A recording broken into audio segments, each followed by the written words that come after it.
pemateri ataupun narasumber kita sudah hadir di acara webinar pada kali ini. Langsung saja kita sambut saja pemateri kita dengan pemaparan materi yang pastinya seorang dari founder dari Digital Literasi Indonesia. Kepada Kak Rizky Mayudin untuk waktu dan tempat saya persilakan. Oke, terima kasih Mbak Arita atas waktu yang telah dipersilahkan ya. Saya buka. Assalamualaikum warahmatullahi wabarakatuh. Selamat pagi, salam sejahtera untuk kita semua. Om Swastiastu, Namo Buddhaya, salam kebajikan. Yang saya hormati Ibu Ida Widjastuti dan yang saya hormati Ibu Ikfilana Yomil Akhda selaku Ketua Badan Semi Otonom dari Sahabat Perpus, dan yang saya hormati beliau Bapak Kurniadi tadi yang mewakili Ibu Ida yang kebetulan pada pagi hari ini tidak bisa hadir ya. Dan juga yang saya hormati beliau Saudara Rahardi selaku Ketua Umum dari Sahabat Perpus dan juga rekan-rekan yang tidak bisa saya sebutkan satu persatu. Dan yang tak lupa yang saya hormati juga teman-teman Digital Literasi Indonesia yang diwakili oleh beliau, co-founder dari Digit juga hadir pada acara pagi hari ini, beliau Mbak Ziana, gitu ya, beliau hadir, dan juga teman-teman yang lain yang tidak bisa saya sebutkan satu persatu. Pertama, terima kasih banyak saya ucapkan kepada teman-teman Sahabat Perpus yang sudah memberikan saya kesempatan dan juga teman-teman Digital Literasi Indonesia untuk kemudian bisa berkolaborasi pada pagi hari ini. Semoga apa yang kita harapkan bersama berupa nanti akan munculnya pemikiran-pemikiran solutif terkait dengan permasalahan-permasalahan yang ingin kita singgung, yakini membangun budaya literasi digital bagi kaum milenial pada era digital hari ini bisa kita capai, sehingga banyak sekali nanti hal-hal yang akan menguntungkan teman-teman, karena hari ini teman-teman pasti akan bersinggungan langsung dengan apa yang disebut dengan teknologi digital itu. Pertama begini teman-teman, oke kita langsung aja ya, kita nanti lebih ke sharing-sharingnya aja, kita nggak lama-lama di materinya, kita singkat-singkat materinya, jadi nanti teman-teman bisa lebih langsung feedbacknya, kita langsung diskusi seperti itu. Pertama begini, kalau kita bicara soal literasi teman-teman, nanti minta tolong ya teman-teman untuk share screen-nya. Oke. Jadi kalau kita bicara soal literasi, tadi sudah disinggung banyak oleh Saudara Rahadi dan juga Bapak Kurniadi tentang data-data yang juga telah tadi disampaikan, bagaimana kemudian ini menjadi perhatian kita bersama soal indeks literasi masyarakat yang masih rendah ataupun bahan bacaan masyarakat Indonesia yang masih sangat kurang. Dan ini menjadi satu tantangan buat teman-teman Sahabat Perpus dan juga teman-teman Digital Literasi Indonesia, saya dan juga teman-teman yang lain, untuk kemudian bisa mengembangkan budaya literasi ini dengan berbagai macam inovasi, baik itu dalam media fisik ataupun media digital. Nah, kembali lagi bicara soal literasi teman-teman, kita tahu kalau literasi itu pasti memiliki sebagai peran yang amat penting dalam kehidupan manusia. Bisa teman-teman bayangin nggak kalau kita nggak bisa menulis, nggak bisa membaca, nggak bisa menganalisis data gitu ya, bagaimana kemudian kita bisa ikut berperan dalam satu peradaban gitu. Kita ingin menyampaikan ide nih, seperti teman-teman, kita punya ide nih misalnya ya, kita punya ide tentang satu hal yang kita kira itu bisa bermanfaat untuk orang lain. Kita ingin menyampaikan melalui tulisan-tulisan. Kalau kita tidak memiliki kemampuan tulisan yang baik, maka akan berpotensi besar orang yang membaca tulisan kita itu tidak akan mengerti dengan ide yang akan kita sampaikan. Begitu juga dengan informasi-informasi yang hari ini mulai banyak sekali berterbangan di langit. Semua bisa mengakses, semua bisa mendapatkan, nggak terbatas umur, nggak terbatas waktu dan tempat. Kalau kita tidak memiliki kemampuan literasi yang baik, maka kita akan sulit untuk membedakan mana pesan yang perlu di-forward, mana pesan yang tidak perlu di-forward. Akhirnya apa? Akhirnya kalau kita tidak memiliki informasi ataupun kemampuan literasi yang baik, maka kita akan rentan termakan isu-isu ataupun informasi hoax. Dan juga banyak contoh-contoh dari literasi ataupun kemampuan literasi yang perlu kita pahami supaya apa? Supaya untuk mengetahui berbagai macam fenomena hari ini yang berkembang di masyarakat itu bisa kita atasi dengan berbagai macam solusi. Dan itu adalah salah satu tujuan dari literasi. Jadi tujuan literasi kan hanya satu teman-teman. Bagaimana kemudian kita bisa mengolah informasi yang kita dapat untuk kemudian dimanfaatkan untuk orang-orang di sekitar kita. Itu tujuan literasi. Jadi ada unsur kebermanfaatannya di dalamnya. Jadi kalau teman-teman membaca, teman-teman menulis, ada unsur kebermanfaatan, entah itu untuk diri teman-teman semua ataupun orang-orang di sekitar teman-teman. Maka literasi bisa menjadi sesuatu yang sangat penting dalam kehidupan masyarakat ataupun kehidupan manusia secara luas. Nah, kembali lagi soal literasi, gitu ya. Para pakar nih teman-teman, para pakar mengatakan bahwa kemampuan literasi itu sebagai kondisio sine qua non, bahwa dia adalah prasyarat mutlak yang harus dimiliki oleh manusia. Itu ya, tadi saya itu sebutkan. Kenapa literasi itu penting bagi kehidupan manusia. Nah, kita banyak harus belajar dari negara-negara maju hari ini, teman-teman. Tadi sudah disebutkan sebenarnya oleh Bapak Kurniadi soal bagaimana kemudian sebenarnya masyarakat Indonesia ini senang membaca, senang menulis, senang berliterasi. Tapi kemudian data-data yang disampaikan adalah data-data yang memang menunjukkan ternyata indeks literasi masyarakat masih sangat rendah. Apa sebabnya? Nanti kita akan cari tahu. Nah, tapi begini teman-teman, kalau kita belajar dari negara-negara maju hari ini seperti Jepang misalnya teman-teman, kenapa kemudian Jepang hari ini bisa menjadi negara yang maju, bisa menjadi negara adidaya, bisa menjadi negara yang besar, itu karena satu gerakan yang namanya gerakan literasi ataupun yang sering disebut dengan gerakan restorasi Meiji. Jadi gerakan restorasi Meiji ini teman-teman, itulah gerakan yang dilakukan pada pertengahan abad ke-18 di negara Jepang. Jadi gerakan ini, gerakan literasi yang sebenarnya sederhana, yakini untuk menerjemahkan buku-buku ilmu pengetahuan pada saat itu dan juga untuk mengetahui bagaimana cara mengoperasikan teknologi yang memang hadir pada saat itu. Dan ketika gerakan literasi itu bisa dilakukan secara masif, hanya kurang dari setengah abad, negara Jepang pada saat itu bisa keluar menjadi negara yang maju, bisa menjadi negara yang adidaya, bisa menjadi negara yang bahkan diakui sebagai negara yang memiliki peran yang amat penting dalam politik global ataupun ekonomi global dan juga bisa menjadi catur dunia.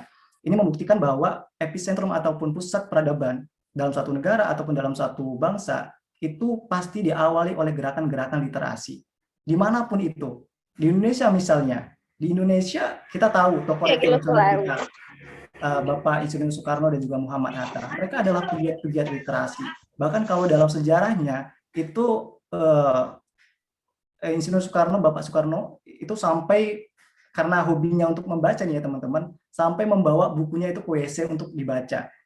Itu sampai satu hal yang perlu kita contoh gitu ya. Sampai kemudian dia bisa menjadi pribadi yang luar biasa, menjadi presiden pertama itu karena memang dia dilahirkan dari keluarga dan juga ekosistem yang memang di situ budaya literasinya kuat. Begitupun dengan Muhammad Hatta. Sama seperti Insinyur Soekarno, dia senang membaca, bahkan dia mempunyai koleksi sampai 8.000 buku, yang mana itu dipeti-petikan ataupun disimpan dalam satu gudang. Mereka adalah pegiat-pegiat literasi. Itu. Nah, kemudian kita juga bisa belajar dari negara-negara maju yang lainnya seperti di Amerika Serikat, contohnya di negara California. Kalau teman-teman main ke sana nih ya, semoga teman-teman bisa main ke sana semua ya, doain ya. Jadi kalau teman-teman main ke negara Amerika Serikat ataupun negara-negara maju lainnya, teman-teman akan menemukan berbagai macam budaya-budaya yang memang di situ langsung bersinggungan dengan kegiatan ataupun aktivitas literasi. Contohnya adalah kalau teman-teman main ke tempat-tempat umum ataupun ke hal-hal yang memang di situ banyak masyarakat berada, itu akan banyak sekali teman-teman temukan bahan-bahan bacaan yang disediakan secara gratis oleh pemerintah ataupun oleh badan-badan tertentu. Ini membuktikan bahwa memang dalam negara maju pun budaya literasi itu sangat diperankan sangat strategis gitu dengan berbagai macam inovasi-inovasinya, dengan berbagai macam produktivitas yang memang itu digunakan supaya masyarakat bisa senang membaca. Artinya apa? Artinya dari sana kita bisa belajar juga. Andai kata di Indonesia fasilitas-fasilitas membacanya bisa diperbanyak, bisa diperluas lagi, dan juga bisa dielaborasi dengan berbagai macam inovasi, saya kira Indonesia dengan kualitas sumber daya manusia dan juga sumber daya alamnya bisa menjadi negara yang lebih besar ketimbang negara-negara yang lain. Nah, juga kalau kita bicara soal literasi ini banyak sekali ya contoh-contoh yang bisa kita ambil dari bagaimana pentingnya kita berliterasi. Kalau teman-teman tahu pemikir Islam namanya Ibnu Sina, itu Ibnu Sina bisa menjadi pemikir Muslim yang hari ini pemikiran-pemikirannya bisa dikembangkan oleh pengikut-pengikutnya itu karena memang kemampuan literasinya cukup memadai teman-teman. Dia bisa menghitung jarak antara bulan dengan matahari itu hanya dengan kekuatan literasi, dengan kekuatan ataupun pengetahuan logika dan juga filsafat. Dahulu zamannya beliau Ibnu Sina itu nggak ada yang namanya teknologi, nggak ada yang namanya teknologi digital, nggak ada teknologi dan juga alat-alat berat untuk mengetahui ataupun menghitung jarak antara bulan dan juga matahari. Nah sekarang kita dengan kemudahan-kemudahan akses, kemudahan teknologi, kemudahan lainnya, pasti bisa menjadi hal yang menjadi pelajaran buat kita. Harusnya kita bisa lebih dari apa yang dilakukan oleh orang-orang terdahulu kita.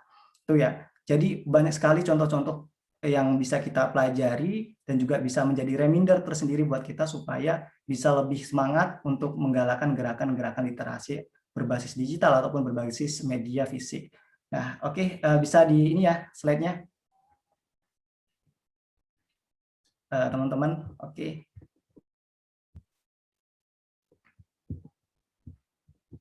Oke. Nah, kenapa milenial harus menggalakkan gerakan literasi di era digital? Tadi saya sudah sampaikan ternyata negara-negara besar, negara-negara maju, negara-negara adidaya itu adalah negara-negara yang memang di situ sangat memperhatikan ataupun mengembangkan budaya-budaya literasi digital. Itu salah satunya. Nah, kemudian, oke, bisa next nggak? Selanjutnya. Nah, kemudian tadi ini datanya sudah disampaikan oleh Bapak Kurniadi dan juga Saudara Rahardi. Kenapa kita perlu menggalakkan gerakan literasi di era digital, teman-teman? Yang pertama, ada banyak fakta yang mengatakan bahwa indeks literasi masyarakat masih sangat rendah. Salah satunya dari UNESCO. Dia mengatakan bahwa masyarakat Indonesia masih sangat rendah dalam hal membaca. Kalau dipresentasikan hanya 0,001%, artinya dari 1.000 orang hanya 1 orang yang rajin membaca. Begitu juga yang disampaikan oleh PISA, survei yang dilakukan oleh PISA, Indonesia menduduki negara ataupun ranking ke-62 dari 70 negara yang berkaitan dengan tingkat literasi atau berada 10 negara terbawah yang memiliki tingkat literasi rendah. Nah, hasil riset juga dilakukan oleh Central Connecticut State University pada Maret 2016 yang lalu, teman-teman. Indonesia dinyatakan menduduki peringkat ke-60 dari 61 negara soal minat membaca. Ini artinya apa? Ini artinya data mengatakan seperti ini. Entah apakah ini permasalahannya ada di hulu ataupun di hilir. Saya kira kalau kemudian data ini bisa kita jadikan catatan, bisa kita jadikan semacam motivasi tersendiri untuk kita supaya kita lebih giat menggalakkan gerakan literasi, saya kira angkanya bisa naik dan juga bukan hanya angkanya, tapi juga kualitas masyarakat Indonesianya itu sendiri. Nah, oke, bisa dilanjutkan. Oke. Nah, kemudian alasan kedua, kenapa kita harus menggalakkan gerakan literasi di era digital, teman-teman? Nah, hari ini, teman-teman, banyak bermunculan kejahatan-kejahatan berbasis digital. Di antaranya adalah satu, ada penyebaran informasi hoax ataupun fake news, ada cyberbullying, ada online radikalisme, ada pornografi, judi online, fraud, human trafficking, dan juga generasi. Ini adalah kejahatan-kejahatan yang pada dasarnya adalah karena memang kehadiran teknologi digital itu sendiri. Banyak orang-orang jahat yang memang punya kepentingan tertentu dan juga mereka bisa menggunakan teknologi digital sebagai alat untuk melakukan kejahatan itu. Akhirnya apa? Akhirnya kita pun kalau kita tidak memahami teknologi digital dengan literasi digital, maka kita akan berpotensi menjadi korban ataupun salah satu orang yang dimanfaatkan oleh orang-orang ini, orang-orang yang menguasai teknologi digital. Nah, hari ini banyak sekali penyebaran informasi hoax di media sosial. Akhir-akhir ini, apalagi tadi disebutkan oleh Saudara Rahardi, bahwa banyak masyarakat Indonesia yang kemakan informasi-informasi ataupun isu-isu hoax seperti halnya vaksinasi kemarin. Gitu ya, banyak orang mengatakan bahwa vaksin itu enggak baik, vaksin itu enggak sehat, mengandung apalah gitu ya. Dan juga banyak yang mengkait-kaitkannya dengan gerakan-gerakan komunis dan sebagainya. Ini adalah informasi-informasi yang perlu kita pelajari polanya seperti apa sehingga kita bisa menghindari informasi-informasi ini. Nah, salah satu juga hal yang perlu teman-teman ketahui bagaimana karakteristik dari informasi hoax. Sebenarnya pertama begini teman-teman, kalau informasi hoax itu biasanya dia diproduksi ataupun memang sengaja disebarkan di media-media sosial yang memang memiliki rating tinggi, memiliki pengikut yang banyak, memiliki user yang lumayan banyak ataupun yang besar. Sehingga apa? Sehingga kalau mereka menyebarkan informasi di sosial media yang usernya banyak, itu akan meledak, akan lebih banyak orang yang lebih percaya dan lebih mudah terkoneksinya antara satu dengan yang lainnya.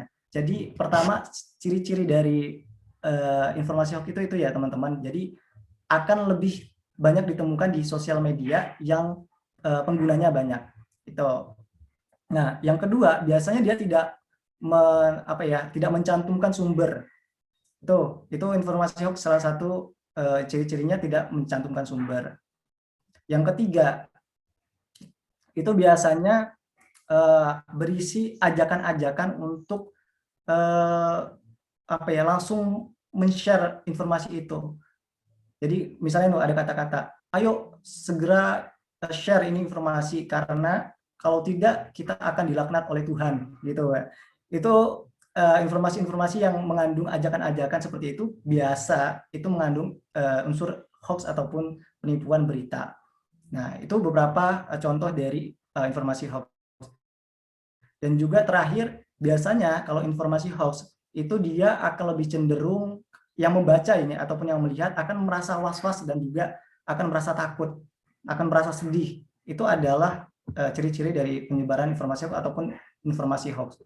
Nah, ini juga kejahatan-kejahatan lainnya, ada cyberbullying, ada online radikalisme, ada pornografi, judi online, dan ini persoalan-persoalan yang sebenarnya kalau kita mau melakukan gerakan literasi digital untuk cakap digital, kita akan bisa terhindari dari kejahatan-kejahatan berbasis digital ini. Banyak contoh kasus kemarin juga saya baru dapat laporan dari teman-teman saya, ada yang mengalami kejahatan seksual berbasis digital, ada yang sampai kena tipu karena dia memberikan data secara cuma-cuma dengan orang-orang yang dia tidak kenal sebelumnya. Dan inilah mengapa kita juga harus cerdas untuk berliterasi di era digital hari ini. Nah, kemudian teman-teman, slide selanjutnya. Oke.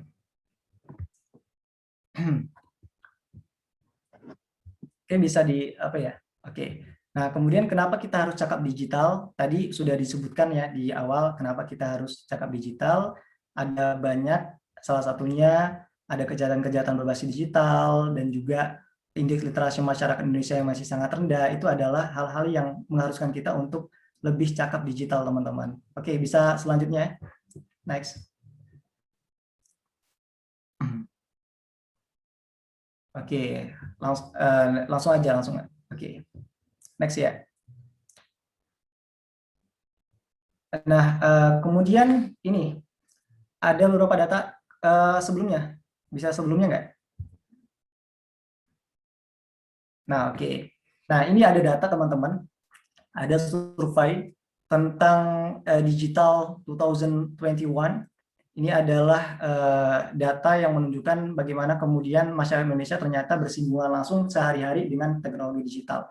Yang pertama, teman-teman, total populasi masyarakat Indonesia ataupun manusia yang hidup di Indonesia itu adalah 274,9 juta. Dan mobile connection-nya itu ada 345,3 juta. Ini kalau teman-teman lihat datanya ya, antara jumlah manusia dengan jumlah teknologi digitalnya ataupun ponselnya, itu lebih banyak ponselnya, jumlah ponselnya, seperti itu. Ini kan bisa menjadi apa ya, menjadi ketertarikan sendiri. Kenapa kemudian kok lebih banyak jumlah ponselnya ketimbang manusianya, seperti itu.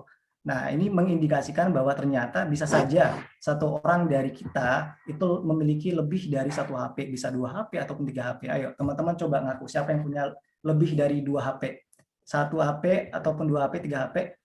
Entah itu untuk kepentingan e-commerce, bisnis atau lain sebagainya. Tetapi ini data menunjukkan bahwa ternyata jumlah ponselnya lebih banyak ketimbang jumlah masyarakat Indonesianya. Nah, kemudian ada internet usernya ada 202,6 juta, pengguna media sosial aktifnya itu 170,0 juta, dan ini adalah angka-angka yang membuktikan ternyata tadi seperti yang saya sebutkan di awal, masyarakat Indonesia sebenarnya tadi sudah disinggung oleh Pak Rahadi, sebenarnya sudah banyak menggunakan teknologi digital hari-hari gitu ya. Apalagi sekarang segala kerjaan itu dipermudah oleh teknologi digital. Teman-teman kita kalau misalnya mau belajar sekarang ada platform digital yang menyediakan jasa pengajaran online, mau beli apa-apa bisa langsung GrabFood dan hal-hal lain yang mempermudah kita sebenarnya. Artinya apa? Artinya sebenarnya teknologi digital ini sudah menjelma hidup di tengah-tengah kita. Nah, kemudian teman-teman bisa di next slide-nya.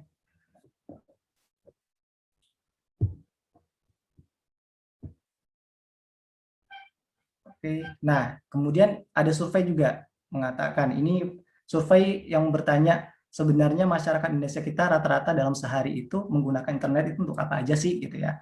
Nah, ini masyarakat Indonesia itu menggunakan internet sebanyak 8 jam 52 menit dalam sehari. Nah, untuk menonton TV itu 2 jam 50 menit.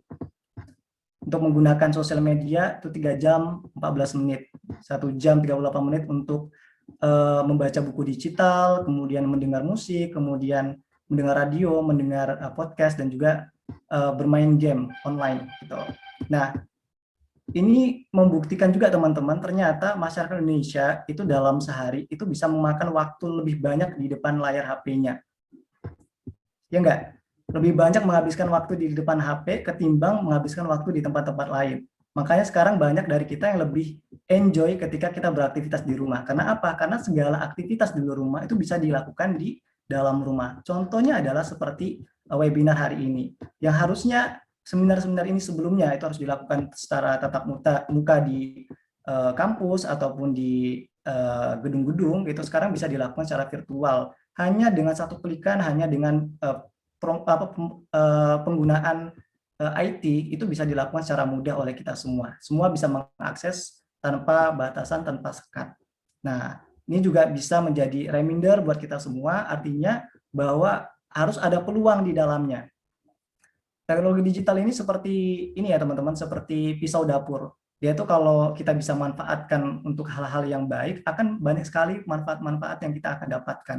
Tapi kalau dia digunakan untuk hal-hal yang tidak produktif, maka kita akan dikuasai oleh teknologi itu sendiri. Bukan kita yang menguasai teknologinya, tapi teknologi yang menguasai kita. Dan inilah hal yang perlu juga kita pelajari supaya kita tidak diberdaya oleh teknologi, tapi kita yang memberdayakan teknologi. Nah, selanjutnya. Nah, ini ada beberapa tantangan nih teman-teman di era milenial bagi kita semua, apalagi di era digital ya. Pertama, tantangannya itu apa ya teman-teman? Pertama adalah kemampuan untuk cakap digital. Sekarang tadi udah disinggung di awal ya, kenapa kemudian kita harus cakap digital, entah itu ada kejahatan berbasis digital ataupun karena indeks literasi masyarakatnya masih rendah. Maka tantangan milenial hari ini teman-teman harus mampu dan juga menguasai teknologi digital. Pasti teman-teman di awal ketika menggunakan aplikasi-aplikasi Zoom, menggunakan berbagai macam fitur-fitur yang itu diharuskan untuk berpindah dari yang sebelumnya ke hal-hal yang fisik ke yang online, itu kan akan terasa sulit ya. Nah, sekarang ketika kita sudah mengetahui dan juga mampu menggunakan teknologi digital dengan baik, maka kita akan merasa diringankan gitu ya. Kita nggak harus pusing-pusing memikirkan apapun yang terlihat impossible bisa menjadi possible gitu, bisa menjadi lebih mudah. Nah, karena apa? Karena kemampuan kita dalam menggunakan teknologi digital, dan ini hanya bisa kita lakukan ketika kita mau berliterasi digital. Sekarang banyak teman-teman bisa teman-teman follow akunnya Siberkreasi, itu dari Menkominfo, itu bisa teman-teman lihat bagaimana kemudian di situ banyak event-event ataupun kegiatan-kegiatan yang dilakukan secara online dan juga pengembangan diri yang bisa teman-teman ikuti gitu.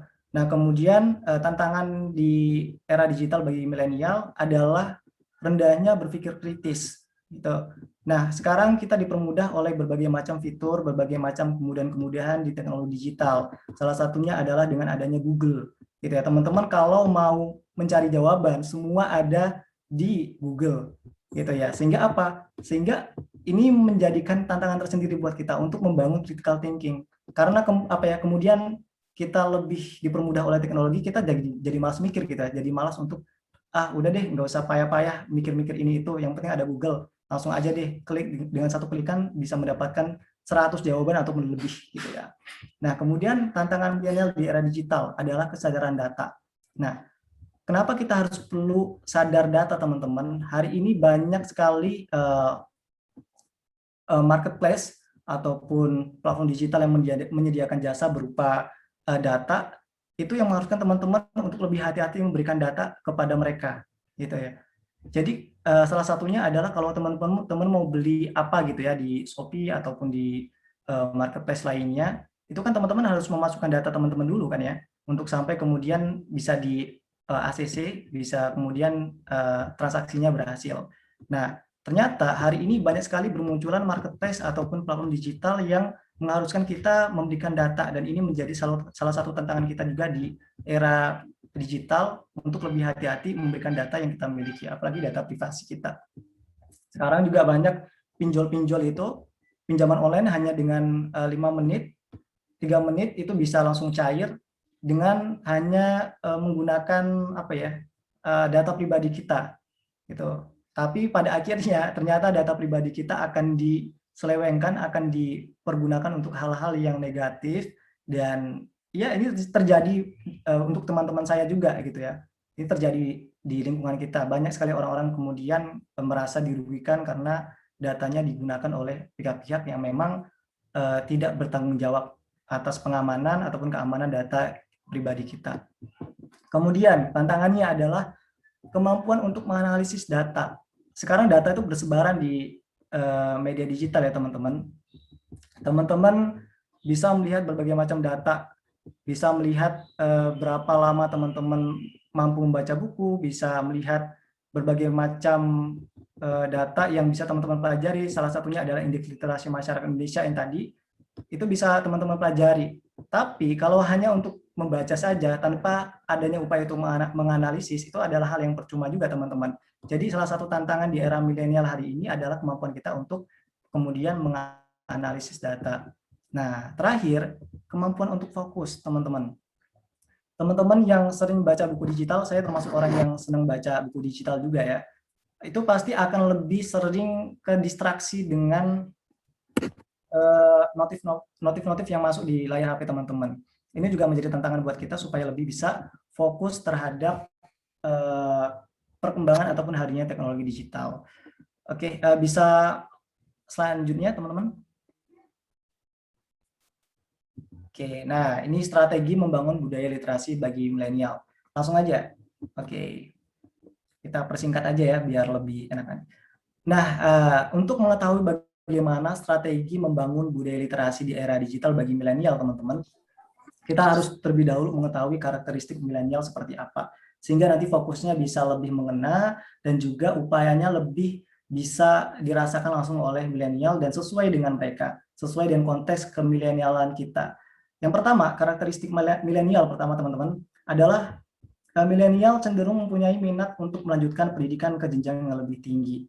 Ya, ini adalah keuntungan sebenarnya. Banyak dari kita kaum milenial yang ingin melanjutkan pendidikan ke jenjang yang lebih tinggi. Artinya apa? Artinya dari kita sebenarnya mau menjadi orang yang cerdas, mau memiliki kehidupan yang layak, tetapi karena aksesnya terkadang terkendala oleh ekonomi ataupun terkendala karena satu dan lain hal, maka terkadang ini menjadi kendala tersendiri bagi kita.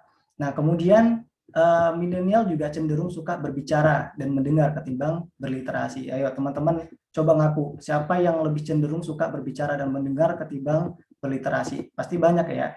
Nah, ini juga menjadi salah satu hal yang perlu kita ketahui. Ternyata milenial itu lebih senang berbicara dan mendengar ketimbang berliterasi. Makanya sekarang banyak dari kita yang lebih senang kalau misalnya ditanya ya, kamu lebih senang membaca atau mendengar sih? Pasti lebih senang mendengar gitu ya. Jadi banyak juga dari kita kayak lebih senang menerima pelajaran itu ketika mendengar, melihat video gitu ketimbang membaca sendiri. Artinya apa? Artinya ini juga bisa menjadi solusi buat teman-teman sahabat perpus untuk kemudian besok mungkin bisa menggalakkan gerakan-gerakan bedah buku gitu ya, karena milenial senang mendengar ketimbang membaca, dan ini juga bisa menjadi peluang buat kita semua. Nah, kemudian milenial itu akrab dengan komunikasi media dan juga teknologi digital. Tadi saya sudah sebutkan di awal.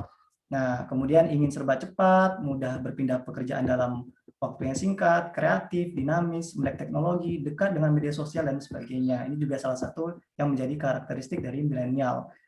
Milenial juga cenderung malas melakukan pekerjaan yang monoton, ingin mencoba hal-hal baru.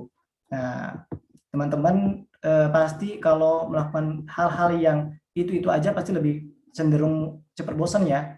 Termasuk juga teman-teman kita yang ada di Zoom ini, pasti kalau melakukan satu aktivitas yang itu aja pasti lebih cenderung bosan. Jadi gerakan-gerakan literasi ini harus lebih bisa kita inovasikan dengan berbagai macam program-program yang mungkin itu bisa membuat milenial lebih suka untuk berliterasi. Nah, kemudian milenial juga punya mindset yang pragmatis dan rasional. Nah, ini juga satu yang menjadi hal yang sering saya sampaikan kepada teman-teman organisasi saya, kepada teman-teman komunitas. ketika kita ingin mengajak orang, nih ya teman-teman, ingin mengajak orang untuk bergabung dengan gerakan-gerakan kita harus bisa meyakinkan mereka, membuat mereka merasa make sure dengan apa yang kita ajak, apa yang kita katakan. Keuntungan apa yang mereka bisa dapatkan ketika mereka mengikuti ajakan kita. Itu harus kita yakinkan. Karena apa? Karena milenial hari ini sangat rasional. Kalau dia nggak bisa mendapatkan keuntungan, ya mereka cenderung tidak mau mengikuti. Gitu. Jadi harus bisa melihat milenial sebagai kelompok yang pragmatis dan juga rasional. Kemudian terakhir, komunikasi yang terbuka, pengguna media sosial yang fanatik, kehidupannya sangat terpengaruh dengan perkembangan teknologi, serta lebih terbuka dengan pandangan politik dan ekonomi. Nah, sebenarnya teman-teman, milenial ini sebenarnya lebih cenderung terbuka, lebih cenderung objektif dalam menerima berbagai macam informasi yang berkembang di media sosial. Tapi sayangnya ketika kita tidak dilandasi oleh semacam pengetahuan dasar. Jadi banyak dari kita kan kenapa kemudian lebih mudah termakan informasi hoax itu kan karena kita nggak punya pijakan dasar untuk memforward itu informasi gitu. Jadi kalau kita hari ini bisa punya landasan dasar ataupun landasan berpijak berupa pengetahuan, saya kira informasi hoax itu hanya menjadi isu belaka. Gitu ya. Oke, mungkin bisa next. Nah, ini juga keterampilan yang diperlukan milenial pada abad ke-21. Ada beberapa hal yang perlu teman-teman ketahui. Nah, keterampilan pertama adalah milenial harus cakap belajar dan juga berinovasi. Di antaranya harus mampu berpikir kritis, memecahkan masalah, berkomunikasi dan berkolaborasi, serta berkreativitas dan juga berinovasi. Ini adalah keterampilan ataupun kecakapan yang harus dimiliki oleh milenial di abad ke-21. Kemudian harus cakap ataupun melek digital, tadi saya sudah sebutkan di awal. Kemudian harus punya kecakapan dalam berkarir, kecakapan dalam hidup. Karena hari ini teman-teman dituntut untuk lebih punya mindset yang growth, punya pola pikir yang berkembang. Kalau teman-teman tidak memiliki keterampilan seperti ini, maka teman-teman akan hidup dalam kesusahpayahan gitu kata orang. Jadi harus punya kecakapan dalam berkarir dan juga kecakapan dalam menjalani hidup. Nah, terakhir, kecakapan untuk mengenali potensi diri. Nah, ini diantaranya adalah harus mampu menggali kemampuan atau skill diri sendiri, mencari wadah yang tepat dengan konteks kemampuan diri. Ini adalah keterampilan ataupun beberapa hal yang perlu dimiliki oleh milenial hari ini, teman-teman. Oke, selanjutnya. Nah, ini ada beberapa yang saya coba cermati ya, gitu. Ini beberapa strategi diantaranya untuk membangun budaya literasi, teman-teman. Yang pertama, untuk membangun budaya literasi itu harus memang kita budayakan dalam lingkungan keluarga, teman-teman. Nah, saya termasuk alhamdulillah orang yang memang dilahirkan dalam lingkungan keluarga yang senang berliterasi.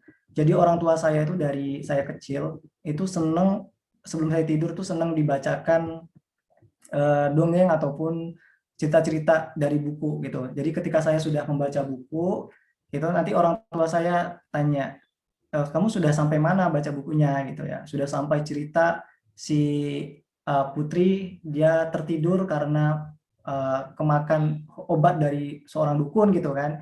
Nah, nanti dari situ orang tua menambahi dan juga menceritakan dan mengembangkan ceritanya itu. Akhirnya apa? Akhirnya kita lebih cenderung mau berpikir, oh ternyata banyak hal yang perlu kita ketahui lagi dari bacaan itu gitu. Jadi banyak juga dari kita orang tua nih ya, karena sudah merasa bisa mengajari anak untuk membaca, jadi langsung lepas tanggung jawab. Padahal nggak sampai situ, teman-teman.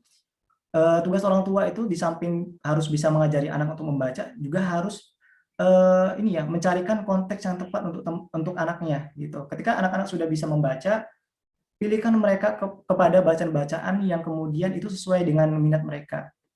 Itu juga menjadi tantangan dan juga salah satu strategi yang bisa kita siapkan untuk membangun budaya literasi di era digital hari ini, teman-teman. Yang kedua, harus mampu membuat target dalam dan juga meluangkan waktu untuk berliterasi. Nah, ini mau nggak mau ya teman-teman, kalau kita mau berliterasi berarti kita harus meluangkan waktu. Entah itu untuk menulis ataupun untuk membaca. Nah, ini adalah hal-hal yang juga perlu kita siapkan untuk membangun budaya literasi di era digital.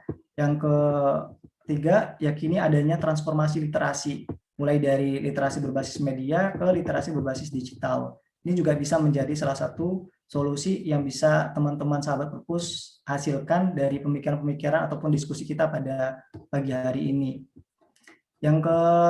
Kemudian juga harus melakukan gerakan-gerakan yang kolaboratif. Ini salah satu gerakan kolaboratif yang kita bangun ya antara Digit dengan teman-teman sahabat perpus. Ini adalah kegiatan-kegiatan yang memang bisa kita lakukan setiap saat gitu ya. Banyak sekarang komunitas-komunitas yang bisa teman-teman ajak untuk berkolaborasi. Dan ini juga bisa seperti memperkenalkan teman-teman sahabat perpus untuk lebih terkenal, maksudnya lebih mendapatkan akses yang lebih jauh ketimbang dari sebelum-sebelumnya. Nah, juga menggunakan aplikasi-aplikasi baca dan menulis berbasis digital. Sekarang banyak aplikasi penyedia buku digital yang bisa teman-teman akses secara gratis. Ada Google Books, ada iPusnas gitu, dan juga Rakata gitu ya, kalau tidak salah. Itu adalah aplikasi-aplikasi yang memang bisa teman-teman akses untuk membaca buku-buku digital secara gratis. Nah, terakhir, penyediaan fasilitas guna peningkatan budaya literasi. Nah, ini juga harus bisa beberapa dari kita nih ya, yang punya kuasa, contoh teman-teman dari sahabat perpus nih ya, punya semacam kelebihan untuk menggunakan akses dalam penyediaan fasilitas, itu bisa digunakan untuk menyediakan bahan-bahan bacaan kepada teman-teman sahabat perpus misalnya, ataupun teman-teman mahasiswa yang lainnya. Dan yang saya tadi sebutkan di awal, bahwa negara besar, negara maju pasti diawali oleh gerakan-gerakan literasi, dan itu adalah ketika bahan-bahan bacaannya sudah banyak tersedia gitu. Di Indonesia itu ya teman-teman, kalau teman-teman tahu, jadi satu buku setiap tahunnya ya, satu buku itu ditunggu oleh 90 orang itu di Indonesia. Artinya apa? Artinya kalau standarnya UNESCO satu orang wajib punya 3 buku baru dalam setahun, Indonesia nggak punya buku dalam setahun. Satu buku itu ditungguin sama 90 orang. Kalau di Asia Timur seperti di Korea, Cina, Jepang, itu pasti mereka memiliki lebih dari 30 buku baru dalam setiap tahunnya. Artinya apa? Artinya juga ini menjadi salah satu hal yang perlu kita cermati juga oleh berbagai macam lembaga-lembaga ataupun pemerintah kita gitu, supaya akses untuk membaca, akses untuk berliterasi itu lebih mudah untuk didapati oleh masyarakat secara luas. Oke, next. Oke, nah terakhir nih teman-teman. Oke, terakhir ini sebagai penutup ya, saya ingin menyampaikan satu kata-kata bijak dari seorang tokoh politikus di Amerika Serikat. Beliau bernama Profesor Hari Harutanian. Beliau mengatakan bahwa if we want to be a superpower, we must have individuals with much higher level of literacy. Jadi beliau mengatakan kalau kita ingin menjadikan satu negara menjadi negara yang adidaya, menjadi negara yang maju, menjadi negara yang besar, maka kita harus memiliki jumlah masyarakat yang memiliki kualitas literasi yang baik di atas rata-rata. Jadi jumlah masyarakatnya itu harus merata gitu, nggak ada pendidikan yang di bawah rata-rata di masyarakat kita. Nah, ini juga tadi sudah dipraktikkan di negara Jepang tadi ya, ketika mereka melakukan satu gerakan restorasi Meiji, akhirnya kualitas literasinya merata, dan hanya dari setengah abad mereka bisa keluar menjadi negara yang maju. Itu. Ini yang disampaikan oleh Prof. Hari Harutanian, bahwa ternyata kita harus bisa membudidayakan gerakan literasi dan juga aktivitas literasi dalam kehidupan sehari-hari kita, supaya apa yang kita inginkan menjadikan negara kita menjadi negara maju itu bisa tercapai gitu teman-teman. Oke, itu aja ya. Mungkin udah habis kayaknya slide-nya ya. Oke, jadi itu aja tadi terkait dengan strategi membangun budaya literasi di era digital. Kita bisa belajar, berkaca dari banyak tokoh-tokoh, belajar dari banyak sekali historical negara-negara maju, yang kemudian itu diawali oleh gerakan-gerakan literasi sebagai salah satu fondasi ataupun epicentrum utamanya gitu teman-teman. Oke, bisa kita lanjut ke diskusinya gitu ya. Saya serahkan ke Mbak Arita. Terima kasih.